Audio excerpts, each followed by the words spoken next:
ये तो बिल्कुल ही अलग चीज़ है। अगर कोई ऐसा बोल रहा है कि हम हर एक घर में सरकारी नौकरी है, तो जादू जैसा है, जो कि पॉसिबल ही नहीं है, तो प्रैक्टिकल नहीं है ये बिल्कुल भी ये चीज़। देखिए, मैं किसी और के बारे में क्या ही बोलूँ। अब जैसे ही ऐसा लग रहा है कि मैं सबके आगे कंपटीशन में अचानक से आके खड़ी हो गई हूँ, और जो भी लोग मेरे पीछे सब मुझे ढकेलने की, खींचने की, तोड़ने मरोड़ने की कोशिश कर रहे हैं, तो 3 दिन शुरू के मेरे लिए बहुत टायरिंग थे।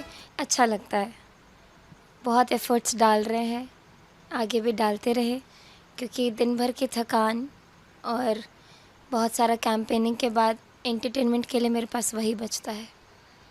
क्या आरजेडी के लोग आपको टारगेट कर रहे होंगे, मुझे आइडिया नहीं है, लेकिन सोशल मीडिया खोलते ही जो पर्टिकुलर कॉपी पेस्ट वाला कंटेंट है, मैं बस वही देखती हूँ हर जगह, चाहे वो ट्विटर, फेसबुक, इंस्टाग्राम।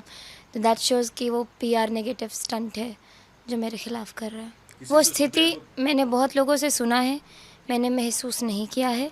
मैंने इनडायरेक्टली महसूस किया है, जब मेरे पिताजी ने उससे अफेक्ट होकर के एक डिसीजन लिया और उसने मेरी लाइफ अफेक्ट की। तो मैंने जब से मुख्यमंत्री समझा, इस शब्द को समझा, इस पद को समझा, तब से मैं माननीय नीतीश कुमार जी को ही मुख्यमंत्री के रूप में देख रही हूँ। मैं माननीय नीतीश कुमार जी को ही देखना पसंद करूँगी, क्योंकि उन्होंने जिस बिहार को जिस गड्ढे से बाहर निकाला है, उनका संघर्ष जो 20 साल चला है, अब जो बिहार के लिए 5 साल है, वो बहुत इम्पोर्टेंट है। तो कोई वैसा ही दूरदर्शी नेता ही उस चीज़ को समझ करके, जिसने खून पसीना लगा करके बिहार को सींचा है, आगे भी 5 साल हम चाहते हैं कि वही बने रहें, ताकि जो काम छूट गए हैं वो करते हुए रहें। आपने जैसे ही बोला, तो मुझे तो ये समझ में नहीं आ रहा है कि हर एक घर में सरकारी नौकरी कैसे मिल सकती है, क्योंकि सरकार के पास भी सरकारी नौकरियों में भी लिमिटेशंस हैं। अगर आप नौकरियां या फिर रोज़गार चाहते हैं, बिहार में आए, जेन्युइनली चाहते हैं, तब तो इंडस्ट्रीज़ को सेटअप करना पड़ेगा। हम लोग को बाहर के जो इन्वेस्टर्स हैं, उन लोगों को लाना पड़ेगा, ताकि हमारे भी क्षेत्र में बड़े बड़े इंडस्ट्री सेटअप हों, उसके द्वारा युवाओं को रोज़गार मिले, स्किल डेवलपमेंट वाली चीज़ें हों। तो ये तो बिल्कुल ही अलग चीज़ है। अगर कोई ऐसा बोल रहा है कि हम हर एक घर में सरकारी नौकरी है, तो जादू जैसा है, जो कि पॉसिबल ही नहीं है, तो प्रैक्टिकल नहीं है ये बिल्कुल भी ये चीज़। देखिए, मैं किसी और के बारे में क्या ही बोलूँ। बहुत सारे लोग हैं जो खुद समझते हैं कि क्या चीज़ पॉसिबल है, क्या चीज़ पॉसिबल नहीं है, और क्या चीज़ फेंका जा रहा है। मैंने सही में ऑनेस्टली मैंने अभी तेजस्वी जी का कोई भी स्पीच आज तक नहीं सुना है।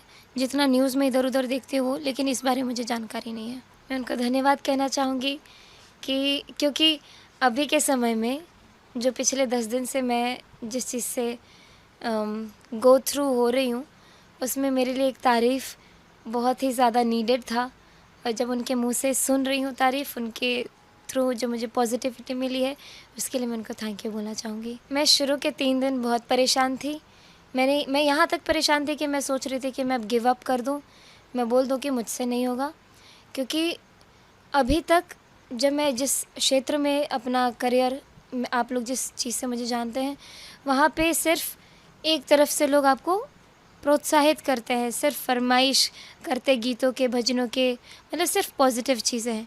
अब जैसे ही ऐसा लग रहा है कि मैं सबके आगे कंपटीशन में अचानक से आके खड़ी हो गई हूँ, और जो भी लोग मेरे पीछे सब मुझे ढकेलने की, खींचने की, तोड़ने मरोड़ने की कोशिश कर रहे हैं, तो 3 दिन शुरू के मेरे लिए बहुत टायरिंग थे, लेकिन उसके बाद जो अब मेरे अंदर एनर्जी है, अभी तो आप मुझे दिन के आखिरी में देख रहे 10:30 बजे, तो मैं सुबह के 3 बजे से जगी हूँ, तो टायर्ड हूँ, बट मेरे अंदर वो जो उत्साह है, मैं नहीं चाह रही हूँ कि मेरा ये 7 दिन अब बच रहा है कैंपेन का, कि वो ख़त्म हो। मैं चाह रही हूँ और बढ़ते रहे, क्योंकि लगातार इतने लोगों से मिलती हूँ, इतनी सारे लोगों की पॉजिटिव चीज़ें सुनती हूँ, तो मुझे बहुत हिम्मत मिलती है। मुझे नहीं पता कहाँ से आ रही है, लेकिन मैं एक शक्ति पे विश्वास रखती हूँ। मुझे पता है कि मैंने अपने जीवन में कुछ भी प्लान करके काम नहीं किया। जो हो रहा है होने दो। बचपन में सोचती थी कि एक ब्यूरोक्रेट बनूँगी, आईएएस ऑफ़िसर बनूँगी। फिर उसके बाद पढ़ाई लिखाई शुरू की, उसके बाद संगीत ने मुझे इस तरीके से अपने